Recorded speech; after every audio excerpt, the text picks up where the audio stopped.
나무 서가모니불, 나무 서가모니불, 나무 서가모니불. 관음제 기자요? 잘 지냈어요? 네. 이 부처님 왜 개그말하고 이렇게 해놨잖아요. 체험말하고. 이 얘기를 오늘 말씀드리려고 하는데, 부처님 제자 중에 이 아누르타 존자라는 사람이 있어요. 그러니까 이 카필라투스의 마지막 왕인 이 왕이 이 마하바나였거든요. 마하바나. 마하바나의 형제였을 거예요. 아누르타 존자께서. 사촌이죠. 그러니까 부처님께.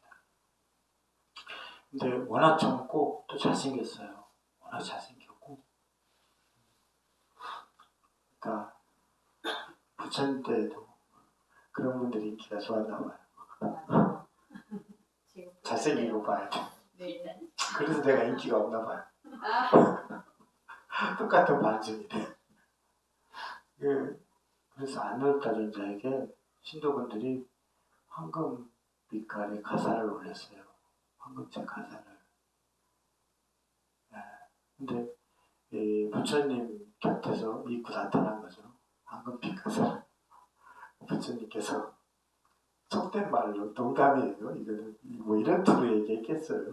말씀하셨겠어요. 그렇지만 내가 농담처럼 좋은 옷 입었다 그러니까 이 부처님께 이걸 바치겠습니다. 그래서 부처님 가사를 이건 내 가사이다, 내 가사다 해서 전해받은 사람은 없어요. 사실. 근데 부처님 가사와 바꿔 입었어요. 아누르타 존자께서 부처님 가사와 바꿔 입게 돼요. 황금빛깔 가사와. 그래서 황금빛깔 가사를 입으신 거예요. 황금빛깔 가사를 그래서 들으신 거거든. 근데 그 황금빛깔 가사를 다 부처님께서 다 입으셨는데 그 황금빛이 확 죽어버리는 거예요. 왜냐면 부처님 몸이 저렇게 황금빛깔, 누런 빛깔이 아닙니다. 보통 이 약국에서 이거 뭐라고 그래요? 황달기가 있으신가 보네요. 그래서 우리 황금빛깔이 나겠어요. 사람 몸에서.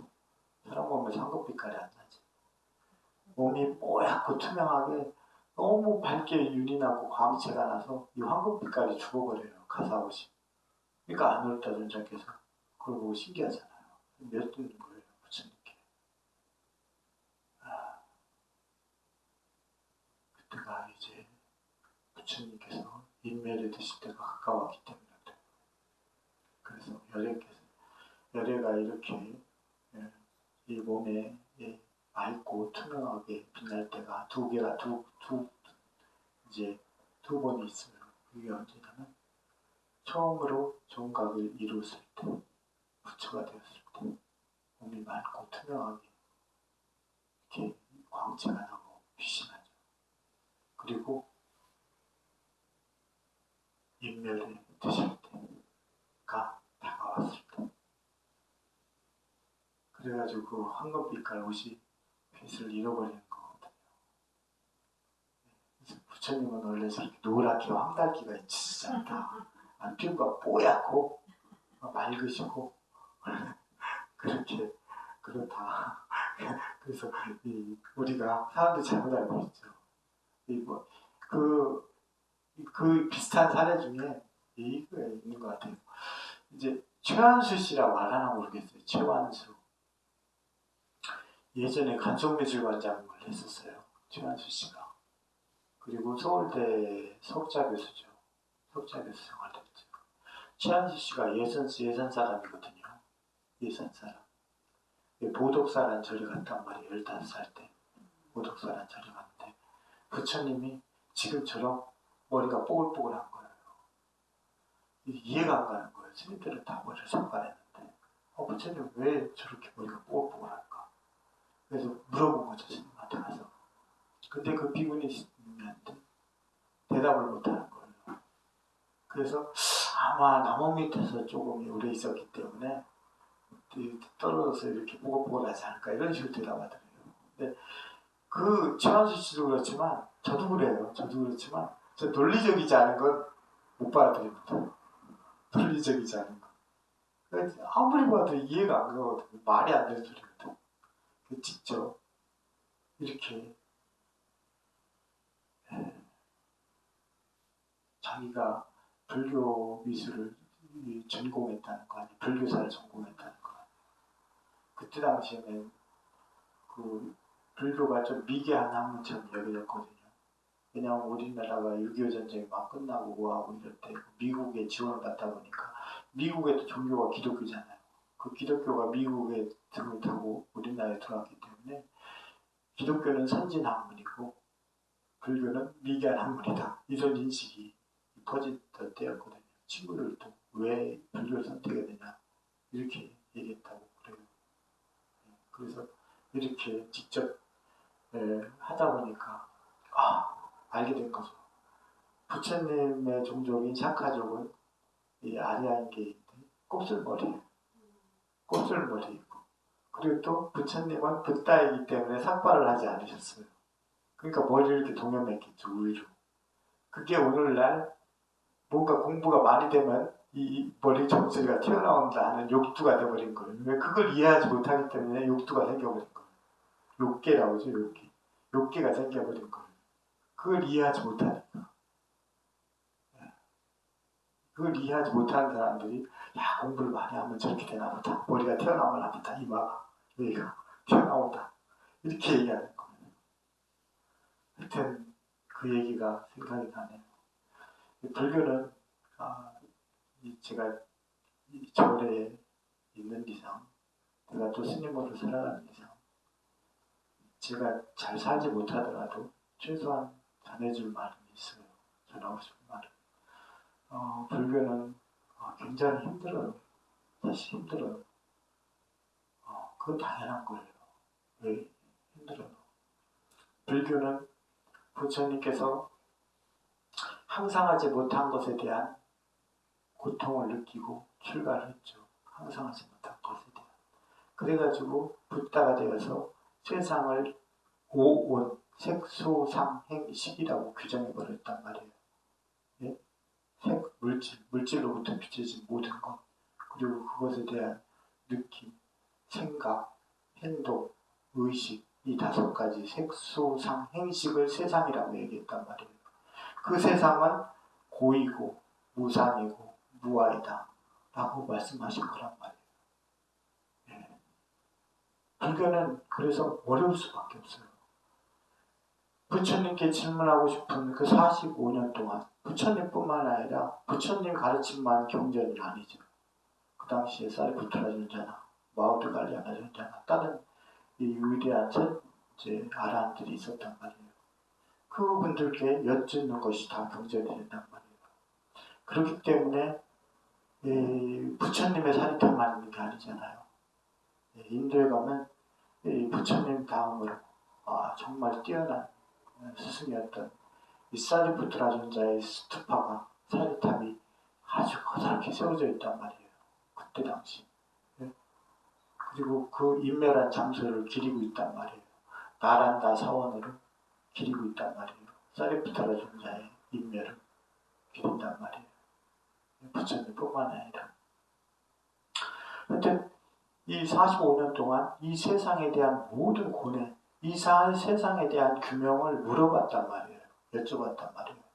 그러다 보니까 이 45년 동안 그 적힌 그 경전에는 온갖 세상의 철학, 사상, 모든 과학, 모든 것들이 다 들어가 있어요. 그게 얼마나 어렵겠어요. 그걸 규명했는데.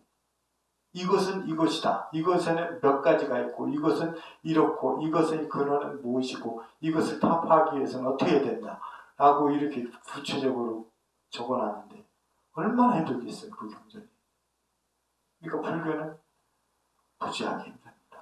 그렇지만 그 모든 것들을 다 알 필요는 없어요. 왜?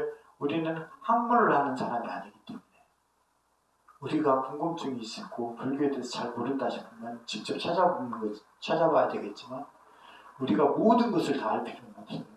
그거는 오히려 밖에 학자들이나 이런 사람들이 하는 번뇌에 불과하지 않아요. 번뇌일 뿐이에요. 그렇기 때문에 다 할 필요는 없습니다. 그렇지만 불교는 그 정도로 힘들어요. 어렵다고 하면. 왜? 어떤 종교도, 어떤 철학도, 어떤 뭣도, 어떤 과학도 세상을 그렇게 규명해 놓은 게 없어요. 없기 때문에. 그렇기 때문에 너무나도 힘들죠. 네. 그래서 이 힘들기 때문에 이 불교는 딱 세 가지거든요. 세 가지로 나눠지거든요. 세 개로. 뭐냐면 불교는 너무 힘들어요. 힘들기 때문에 다가가기 힘들어요. 실제로. 다가가기 힘들어요. 자, 근데 내가 안다고 해도 실천하기가 힘들죠. 네? 안다고 해도 실천하기가 힘들어. 그리고 실천한다 해도 그걸 지속하기가 힘들어. 첫째는 어렵고, 어려워서 다가가기가 힘들고, 설령 다가갔다 하더라도 안다고 해도 실천하기가 힘들고, 또 세 번째는 실천한다 해도 지속되기가 힘들어요. 물 빠지는 소리예요. 네. 근데 하여튼 불교는 우리가 다가가는 입장에서 이 세 가지입니다. 다가가기가 너무 힘들어요. 너무 어려워요. 그리고 설령 다가갔다 해도 실천하기가 힘들어요.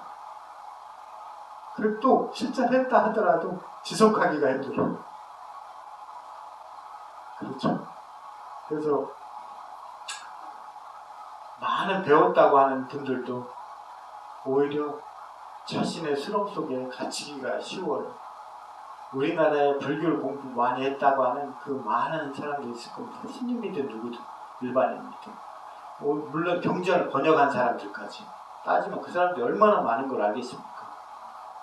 근데 오히려 알면 알수록 함정으로 빠지죠.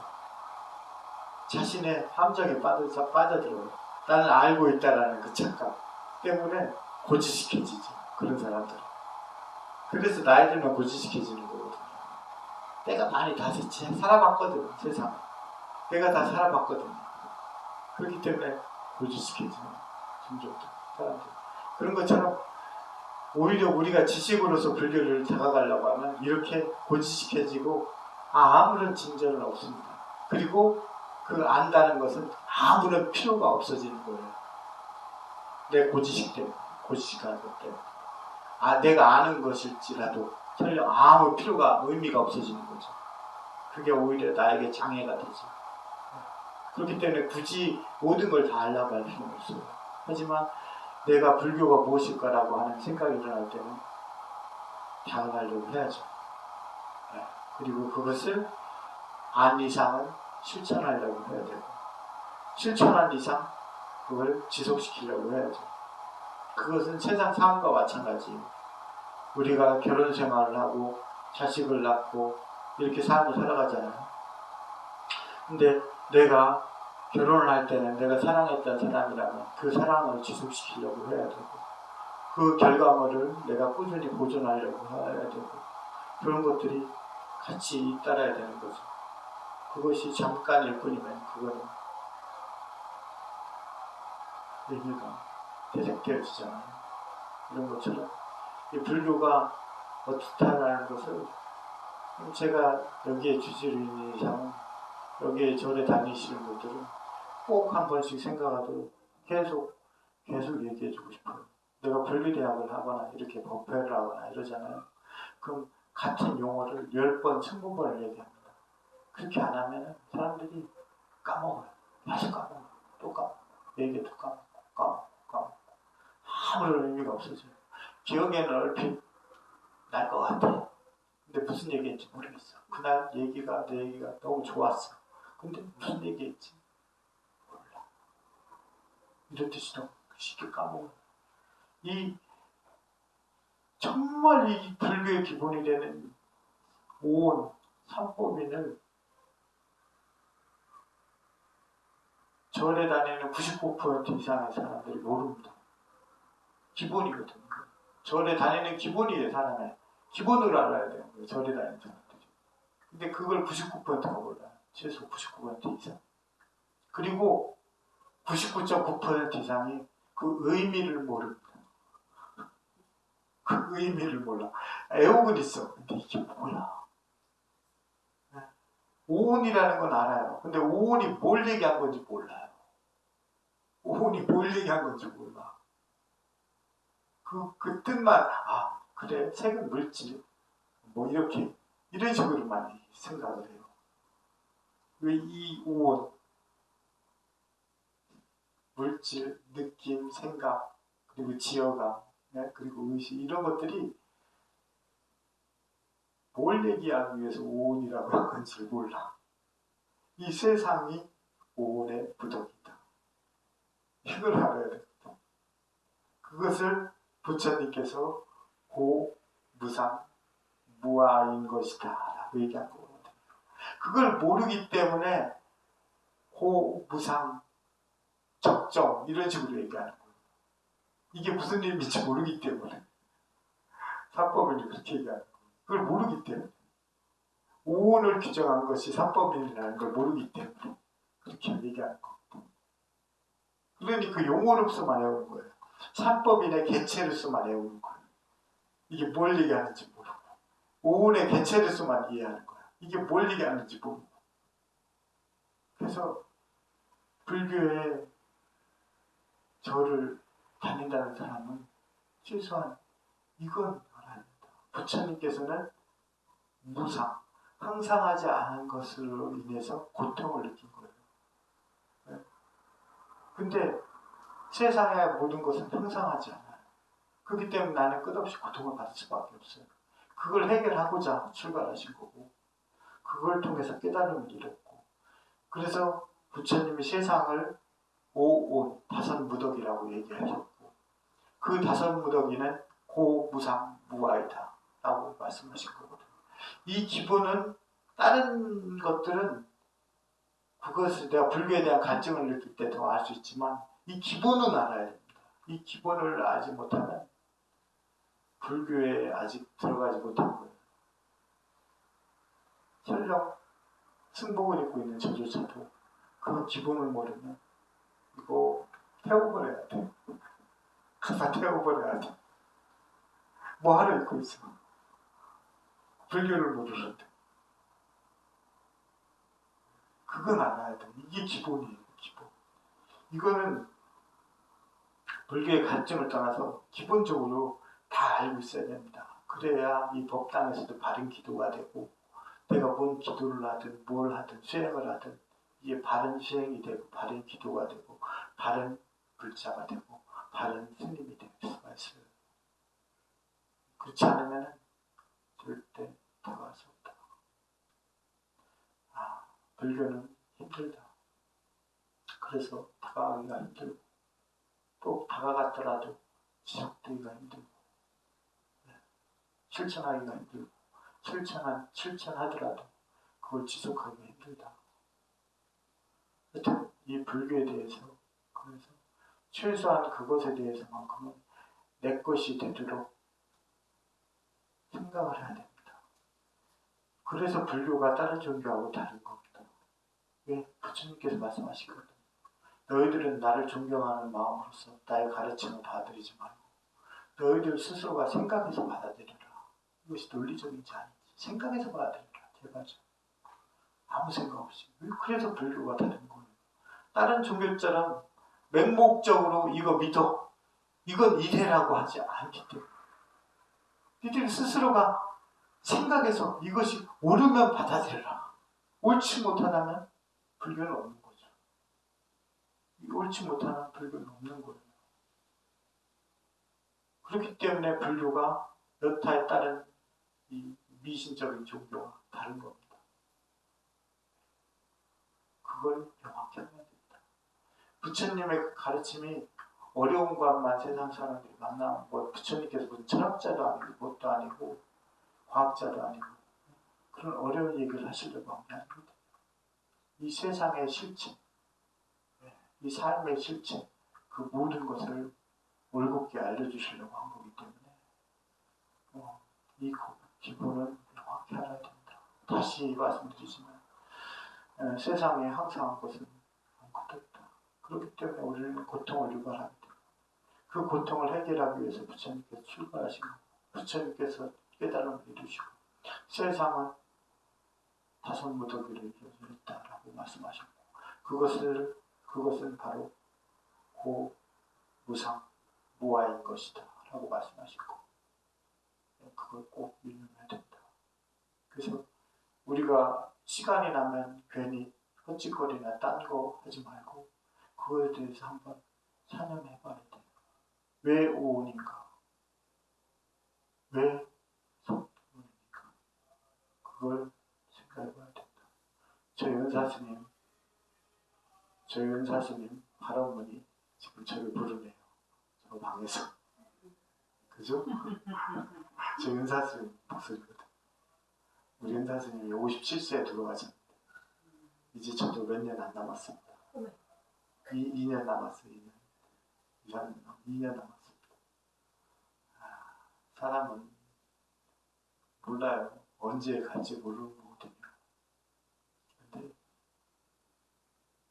갑작스레 은사님 목소리가 들려서 그 생각이 나네요. 사람들이 많은 일들에 잘못되었거나 뭐 했을 때 슬픔을 갖고 이렇게 하지만 더 나쁘지 않을 때 끝낼 수 있게 된 것을 기뻐할 줄 알아야 되고 내가 좋은 감정을 가졌을 때 끝난 것을 기뻐할 줄 알아야 되고 이렇거든요. 일례로 내가 자식이 있다고 해봐요. 자식이 있는데 자식이 일찍 죽었어요. 그럼 난 슬프잖아요. 그래 내가 그래도 이 아이를 사랑하는 마음을 가지고 있었을 때 이 아이가 죽어서 다행이다. 이 아이가 커가지고 나한테 속을 썩이고 왼수가 돼가지고 이거 빨리 나가서 죽어버렸으면 하는 생각을 가지고 있었을 때 죽었어 봐. 그런 슬픔이 나오겠어요. 그런 그 아이에 대한 애틋한 마음을 절대로 갖지 않거든. 왼수가 됐을 때 죽으면. 또는 세상의 모든 하는 일들도 마찬가지죠. 내가 그나마 그것에 대해서 좋은 생각을 가졌을 때, 좋은 이미지를 가졌을 때 내가 끝낼 수 있어서 다행이다. 또 내가 더 나빠지기 전에 끝낼 수 있어서 다행이다. 그래도 이만큼 됐을 때 끝내서 다행이다. 이런 생각들을 가져야 된다. 그래서 저희 은사쌤이 일찍 돌아가셨지만 저는 별로 안 좋게 생각하지 않습니다. 은사쌤이 좋은 모습으로, 좋은 기억으로 되게 좋은 기억을 남겨주고 가셔서 정말 다행입니다. 좋은 기억이 남아있었습니다. 자, 그럴 때 사람들은 반증해서 그러잖아요. 시간을 더 많이 가져서 더 좋은 기억을 남기면 더 좋잖아요. 라는 얘기하잖아요. 그런 생각이 무지한 것이다. 무지한 것이다. 나무 서가모니불, 나무 서가모니불, 나무 서가모니불. 아, 머리야.